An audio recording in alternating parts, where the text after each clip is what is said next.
नमस्कार। बहुत दिन बाद फिर मैं आया। कुछ टॉपिक्स थे मेरे जो पेंडिंग थे धर्म को लेके। धर्म बहुत सारे हैं भारत में, हिंदू, मुस्लिम, सिख, ईसाई, जैन धर्म है, जो भी धर्म है हमारे। मेरा आग्रह है कि हम अपने बच्चों को अपने धर्म के बारे में बताएं। धर्म के बारे में बताना ही काफ़ी नहीं है, उन्हें ये भी बताना ज़रूरी है कि धर्म का पालन कैसे करना है। जैसे हमारे अपनी संस्कृति में है कि धर्मो रक्षति रक्षितः, जो धर्म की रक्षा करता है उसकी रक्षा स्वयं धर्म करता है।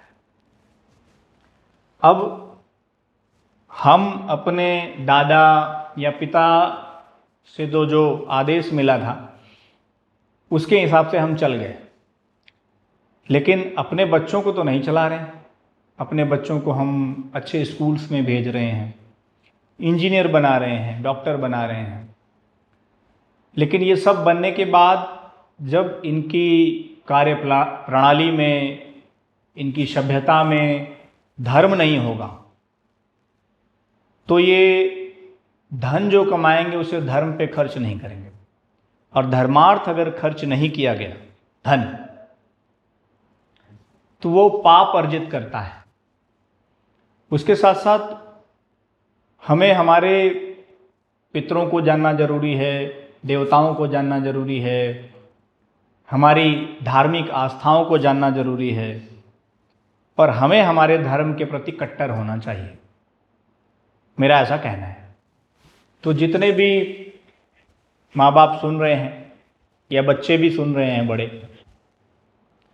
उन्हें इस बात का ध्यान रखना है कि धर्म को जानना जरूरी है। एक सब्जेक्ट, इतने सारे सब्जेक्ट के साथ में आपको धर्म भी समझना चाहिए।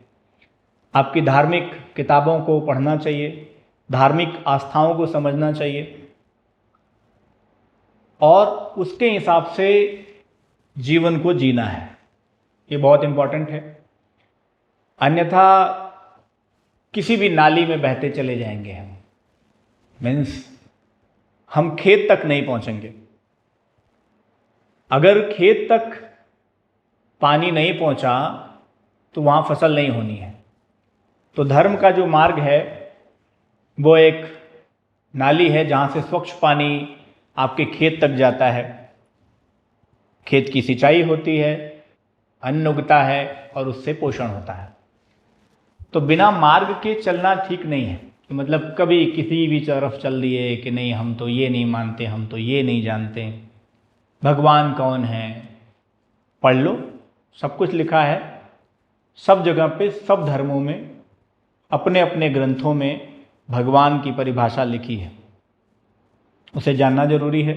अपनी आस्थाओं को समझते हुए चलो, ठीक है। धन्यवाद।